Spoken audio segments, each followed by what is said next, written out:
Salam cerdas, Ibu, Bapak, Saudara-saudara yang saya hormati. Sesi membaca berita kali ini kembali membacakan berita terkait Menteri Keuangan baru Pak Purbaya ya, Purbaya Yudi Sadewa. Banyak sekali media yang memberitakan, tapi saya pilih ini tribunnews.com karena relatif lebih lengkap dari beberapa media lain. Nah, judulnya, 1 hari jadi Menkyu, Purbaya Yudi sudah 2 kali minta maaf. Saya masih pejabat baru, kagetan, gitu dikutipnya gitu. Nah, tayang hari Rabu 10 September jam 7.49. Ini ada gambar Pak Purbayanya. Menteri Keuangan Purbaya Yudi Sadewa menyampaikan 2 kali permintaan maaf sehari setelah resmi dilantik Presiden Prabowo Subianto Selasa 9 September 2025 kemarin ya. 2 permintaan maaf yang disampaikan dalam kesempatan berbeda. Jadi permintaan maafnya 2 kali, tapi sama-sama membahas soal pernyataan mengenai 17+8 tuntutan rakyat saat ditanya awak media pada Senin 8 September 2025. Nah, pertama, ini maksudnya permintaan maafnya saat acara serah terima jabatan Sertijab dengan Sri Mulyani di Kementerian Keuangan. Purbaya mengaku ia tak menjadi sorotan publik selama menjadi Ketua Dewan Komisioner Lembaga Penjamin Simpanan. Nah, saya komentari sedikit ya, jadi beliau ini adalah Ketua Dewan Komisioner LPS ya, 4 tahun, hampir 5 tahun, hampir 1 masa jabatan. LPS itu salah satu lembaga yang bertanggung jawab atas penjaminan simpanan ya. Kanal ini sering mengutip data-data LPS. Sebetulnya LPS itu merupakan salah satu anggota Komite Stabilitas Sistem Keuangan Indonesia. Jadi itu anggota KSSK Forum itu, Menteri Keuangan, Gubernur Bank Indonesia, kemudian OJK, kemudian LPS. Cuma LPS memang biasanya tidak ikut memberikan rilis ya, maksudnya dalam jumpa pers yang mendominasi 2 biasanya itu Menteri Keuangan dan OJK. Nah, begitu beritakan lebih lanjut, namun begitu menjabat sebagai Menkyu, Purbaya kaget sebab apa yang ia katakan menjadi perhatian. Atas hal itu ia pun meminta maaf atas pernyataannya mengenai 17+8 tuntutan rakyat yang viral.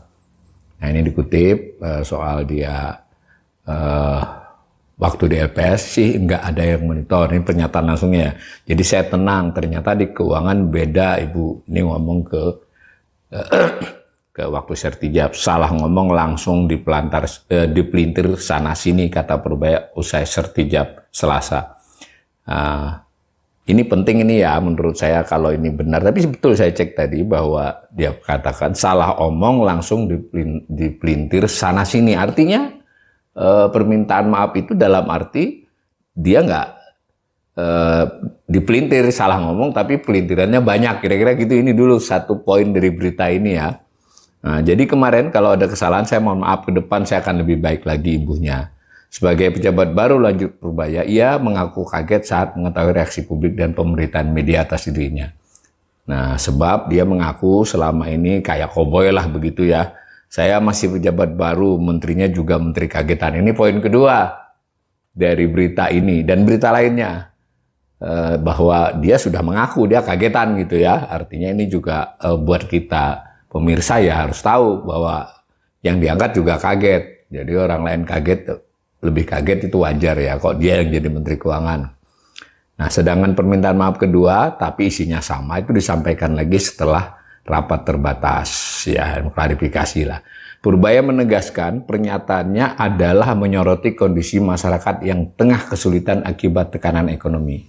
Bukan sebagian kecil, maksudnya begini, ketika ekonomi agak tertekan, kebanyakan masyarakat yang merasa susah, bukan sebagian kecil ya, mungkin sebagian besar kalau sudah sampai turun ke jalan jelasnya. Ini poin ketiga lagi nih, Jadi waktu dia yang permintaan maaf ini, karena pada kesempatan sebelumnya dia mengatakan itu tuntutan sebagian kecil saja. Nah ini dia bukan sebagian kecil, tapi sebagian besar karena sudah turun ke jalan. Ini menarik ya, selevel Dr. Purbaya udah punya pengalaman menjadi pejabat, ya menjadi deputy, menjadi ketua komisioner LPS. Jadi betul sebagai Menkyu dia kagetan, tapi sebagai pejabat negara sebetulnya nggak ada kagetannya, udah lebih dari 10 tahun dia menjadi pejabat negara ya. Nah, kemudian tafsiran bahwa itu tuntutan sebagian kecil, ya itu kan fatal ya, kesalahannya bukan salah omong ya, itu salah assessment. Saya ingin mengatakan komentar bukan dari berita ini ya. Loh itu berarti sudah ada dalam pikiran beliau ya, baru ketika rame, oh itu maksud saya bukan sebagian kecil, itu sebagian besar karena sudah turun ke jalan. Itu poin ketiga ya. Nah, Purbaya pun menuturkan apabila situasi ekonomi tanah air bisa segera dipulihkan sehingga tercipta banyak lapangan kerja, hal itulah yang akan menjawab tuntutan rakyat. Nah, ini klarifikasinya. Jadi kuncinya di situ. Berapa cepat kita bisa memulihkan ekonomi sehingga lapangan kerja ada banyak, itu yang nanti kita ngejar ke depan. Nah, jadi maksud saya kemarin kalau ngomong saya minta maaf. Ini juga poin keempat kritik komentar saya. Jadi ini kesannya semua yang demo itu orang yang nggak punya kerjaan kan. Kalau nanti banyak lapangan kerja, ya orang nggak demo lagi. Itu kan menyederhanakan persoalan. Betul sebagian yang demo itu soal pekerjaan. Tapi kita harus paham ya, demo di Indonesia itu kan macam-macam. Ini sangat mensimplifikasi. Ini perlu belajar nih beliau ini. Nah, komentar lain adalah bagus juga, ada bagusnya Pak Purbaya ini minta maaf, tapi kan ini bukan soalan pribadi, ini soal bagaimana seorang pejabat menilai situasi ya. Nah, berita lebih lanjut, UI desak Purbaya dicopot. Nah, ada reaksi kan? Sementara itu buntut pernyataan Purbaya Yudi Sadewa muncul desakan dari Badan Eksekutif Mahasiswa Universitas Indonesia, BEM UI, untuk mencopot dari kursi Menkyu. Sebab pernyataan Purbaya itu dianggap telah mengecewakan perasaan masyarakat secara luas. Baru 1 hari dia menjabat sebagai menteri, dia sudah langsung menyatakan pernyataan yang luar biasa mengecewakan, luar biasa menyakitkan bagi masyarakat karena dia mengecilkan suara masyarakat. Dia mengecilkan penindasan yang dialami oleh masyarakat. Ucap Kepala Kajian Strategis BEM UI, Dialog Hujan Biru saat aksi di depan gedung DPR MPR RI Selasa. Dialog menyebut munculnya tuntutan rakyat bukan karena keinginan masyarakat semata. Menurutnya banyak hal yang menjadi pemicu mengapa rakyat akhirnya menyampaikan banyak tuntutan dan suara mereka kepada pemerintah dan DPR. Nah ini tadi kan ketika klarifikasi justru mengatakan ini soalnya hanya orang nggak punya kerja lah kira-kira begitu. Ini si Dialog ini mengatakan ya tidak hanya itu kan, ada yang demo yang kecewa dengan kinerja pemerintahan, kinerja DPR khususnya kan. Nah, Dialog menyinggung bobroknya kinerja pemerintah dalam menjamin kesejahteraan rakyatnya menjadi salah satu alasan mengapa muncul tuntutan masyarakat. Dia, Purbaya maksudnya, mengecilkan setiap tuntutan. Yang mana tuntutan ini bukan lahir karena ingin menuntut, tapi karena mereka bobrok, karena mereka membunuh saudara mereka, karena mereka tidak memberikan kami hak yang cukup. Mending ganti saja, mundur saja. Nah gitu ya, ini dijelaskan oleh Tribun, itu Purbaya itu disoroti karena menanggapi pernyataan, lalu karena pada waktu itu ada awak media yang tanya soal tuntutan itu, Purbaya sendiri sebetulnya mengakui dia belum mempelajari soal tuntutan itu, tapi langsung berkomentar, suara sebagian rakyat katanya yang dinilainya terganggu oleh situasi ini. Nah, saya belum mempelajari itu, saya basically begini, itu kan suara sebagian rakyat kecil. Ini ya kunci dari permasalahan yang sedang viral ini. Nah, kenapa? Mungkin sebagian merasa keganggu, hidupnya masih kurang ya katanya gitu ya. Lebih lanjut, Purbaya Yudi yakin tuntutan-tuntutan rakyat soal perekonomian akan hilang dengan sendirinya jika ia berhasil menjadikan pertumbuhan ekonomi Indonesia menjadi setidaknya 6%. Ia meyakini alih-alih berdemo, rakyat akan sibuk mencari kerja dan menikmati makanan enak. Once ciptakan pertumbuhan ekonomi 6%, 7% itu akan hilang dengan otomatis. Ujar Purbaya Yudi sambil tersenyum. Ini waktu itu ya, sebelum klarifikasi. Mereka akan sibuk cari kerja dan makan enak dibandingkan berdemo, pungkasnya. Nah, ini catatan kelima terakhir dari saya. Nah, dia ini tahu nggak ya tupoksinya Menteri Keuangan.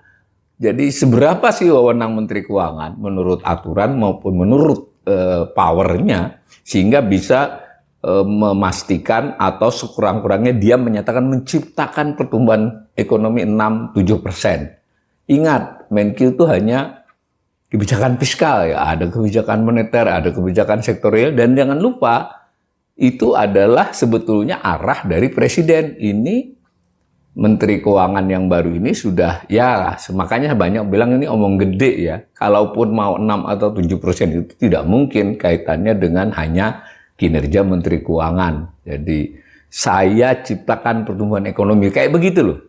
Ini kan harusnya mohon Presiden ya.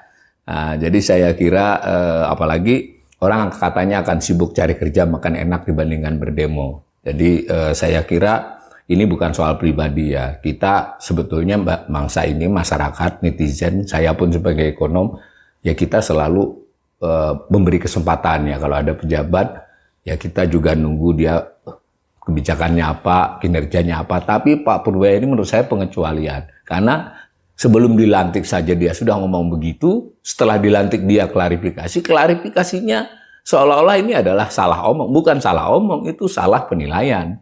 Kemudian juga di klarifikasinya itu juga di pernyataan itu tidak hanya soal alasan demo itu adalah sedikit orang, tetapi juga seolah-olah wewenang Menteri Keuangan ini melampaui apa saja, bagaimana kebijakan ekonomi ke depan yang kita harapkan dari Menteri Keuangan yang seperti ini. Jadi saya setuju ini, bahwa ini harus dijelaskan lebih detail oleh Pak Purbaya. Tidak bisa sekedar ya tunggu kinerjanya, karena ini salah omongnya bukan sekedar salah omong, tapi mencerminkan persepsi beliau kan, dan klarifikasinya juga menguatkan persepsi itu meskipun minta maaf. Minta maafnya bagus, diterima, tapi pertanggungjawaban sebagai seorang Menteri Keuangan, pejabat publik, apa itu harus terus disuarakan, dan terutama oleh mungkin kayak para mahasiswa dan juga kita ekonom menuntut kebijakan apa yang mau disampaikan dia, dijalankan dia, sehingga kok GR ya, bahwa saya yang akan menciptakan pertumbuhan 6-7%.